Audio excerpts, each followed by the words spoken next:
What's up, everybody, and welcome back to Blue Jays Today. And today we're going to be talking about how the Blue Jays have been declared finalists for this big-time slugger. Wow!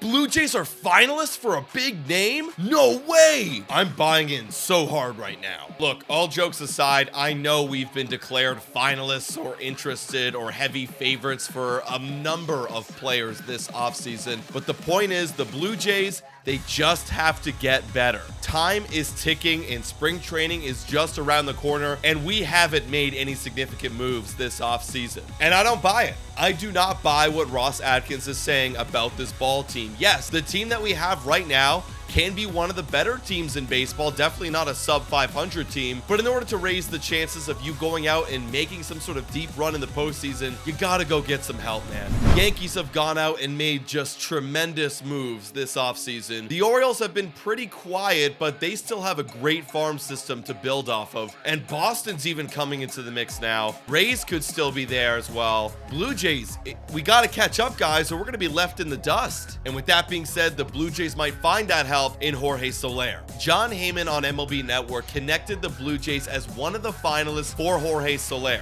The other finalist, well, that's the Boston Red Sox. So you can already see if we don't get him, it's gonna hurt us because he's going over to our AL East divisional rivals. Look, we've broken down Jorge Soler so many times on this podcast. We know he's a great home run hitter, and we know he can drive in runs, and he can slug amongst some of the best in the league. Granted, there are a few warning signs with Jorge Soler, how he hasn't been able to produce these kind of numbers on a consistent basis. So one year you might get elite slugging, another, not so much. And we've broken down before that he's a great fit for the Blue Jays. You've already got in your outfield Kevin Kiermaier, Dalton Varsho, and George Springer, who can go out there and get it, as well as Kevin Biggio, Isaiah Kiner-Falefa. Those guys can all play some outfield. Jorge Soler, he's not the best outfielder, and you wouldn't really want to put him out there. That might hurt your defense, but primarily, he can be a designated hitter for the Blue Jays. We don't have one. That's why we were kind of talking about JD Martinez before. So if Soler wants to be a designated hitter for the Blue Jays, sure, I'm all about it. And that's a great fit for the Blue Jays. Whereas the Red Sox, they might find it harder to find Soler some playing time. The Red Sox have a glut of outfielders, and Masataka Yoshida, his player profile is more of the designated hitter type. However, there has been rumors that the Boston Red Sox want to move Yoshida, so I guess if they want to move him and then sign Soler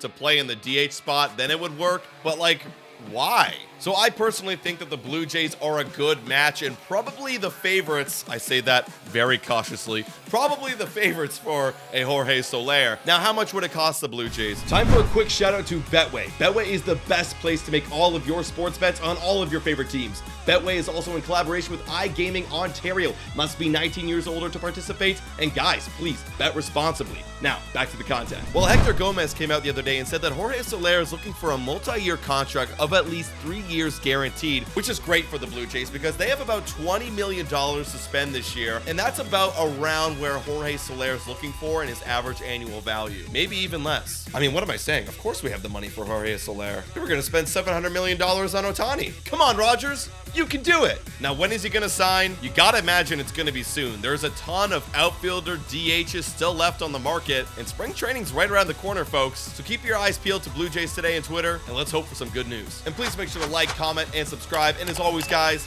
go Jays, go.